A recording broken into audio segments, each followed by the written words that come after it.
Quand j'ai préparé cette vidéo, j'ai beaucoup réfléchi. Vous allez comprendre tout à l'heure une analogie complètement folle, complètement éclatée. Je vous laisse regarder. Je vais vous montrer une vidéo de sparring de combattants MMA où s'effectue une prise dont je n'ai absolument pas le nom.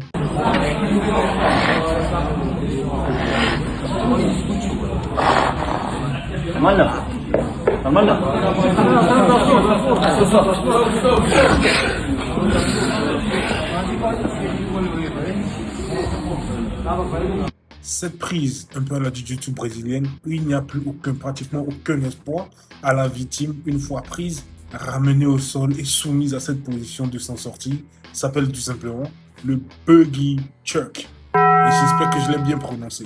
Je vous explique un petit truc. Tellement ces combattants de MMA sont complètement fous qu'il y a des endroits où ils sont considérés littéralement de façon humaine comme des armes. Oui, vous avez bien entendu, comme des armes à eux seuls. Mais qui fait ça exactement? Regardez correctement la prise. Non mais regardez correctement. T'es venu te battre ou tuer l'enfant des gens, comme on le dit des fois. Les pratiquants tout autour ne sont même plus choqués tellement ils sont habitués à ce genre de prise. Et moi, c'est la première fois que je vois ça. C'est la première fois que je suis tombé dessus. Donc en fouillant, en faisant un tout petit peu mes recherches, j'ai pioché sur ce monstre et regardez ce que j'ai trouvé. Et là, j'ai tout compris. Juste avec ce post, j'ai tout compris et tout est devenu enfin beaucoup plus clair. Sur cette photo-là, on retrouve des membres de la célèbre équipe de combattants du Dagestan, dont il fait partie. En plein centre, regardez correctement, en plein centre, s'il y a des amateurs de MMA, qui est-ce qu'on est en train de voir là? Islam Makhachev. Je ne sais pas si je le prononce correctement, si ce n'est pas le cas, je suis désolé. Qui est l'actuel champion poids léger de l'UFC. Vous vous rendez compte?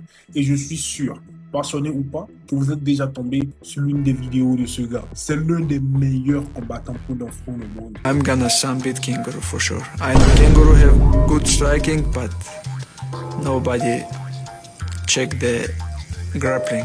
Les combats de ce gars vous laissent sur le cul. Et je ne suis même pas en train d'extrapoler, je ne suis même pas en train de dire quelque chose de façon abusée.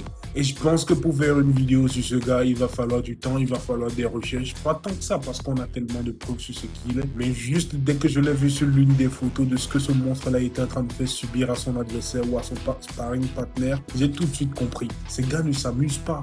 Ces gars, c'est des combattants de haut niveau.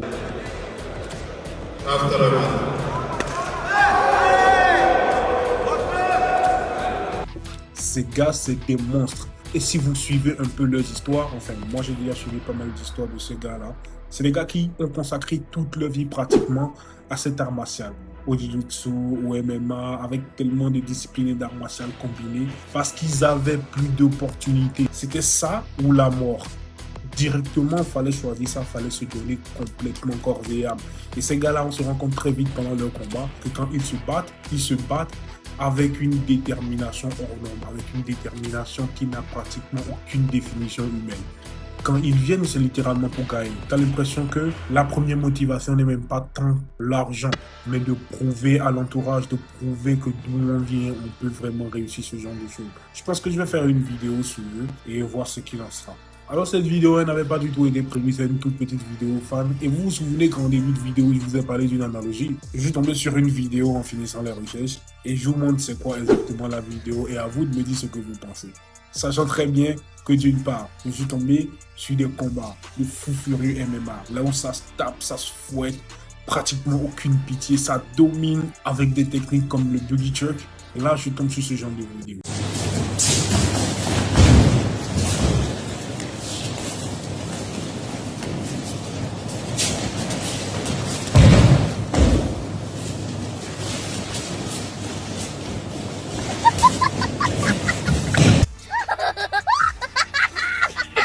Dès que j'ai vu ça, je me suis dit direct, ça m'a fait penser à l'aïkido parce que c'est dans cet art martial qu'on fait un peu de n'importe quoi, on a tendance à entraîner l'adversaire à travers sa force, je sais pas trop quoi, nanana et tout ça. Je me suis dit ça, c'est une version d'aïkido, et encore plus bien comme le disent les Ivoiriens.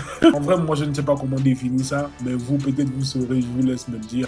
On a juste l'impression que la séance pouvait même se faire par Zoom, je sais pas, tellement que les techniques étaient fluides et n'avaient aucune puissance ni aucune détermination athlétique. Pourtant, ils sont en kimono, ils ont des ceintures autour de la taille et c'est complètement fou. Moi, je pense que tant qu'ils peuvent se défendre avec ça, tant qu'ils kiffent et tant qu'ils n'ont pas de chance de terminer comme ça, je n'ai absolument rien contre. Donc, c'est une petite vidéo qui n'avait pas du tout été prévue. Je ne sais même pas quelle heure il fait. Je me suis dit, il faut que je me mette devant la caméra et vous présenter cela. J'espère que vous avez kiffé la famille les amis. Dites-moi si vous avez apprécié cette petite vidéo de fumier de bandit comme d'habitude avec ma grosse tête que je présente. Encore une fois, n'hésitez pas à liker, à vous abonner si vous aimez, à partager autour de vous et à me dire si vous aimez pas, vraiment lâchez-vous. En attendant, portez-vous très bien la famille les amis. C'était H3. Ciao, ciao.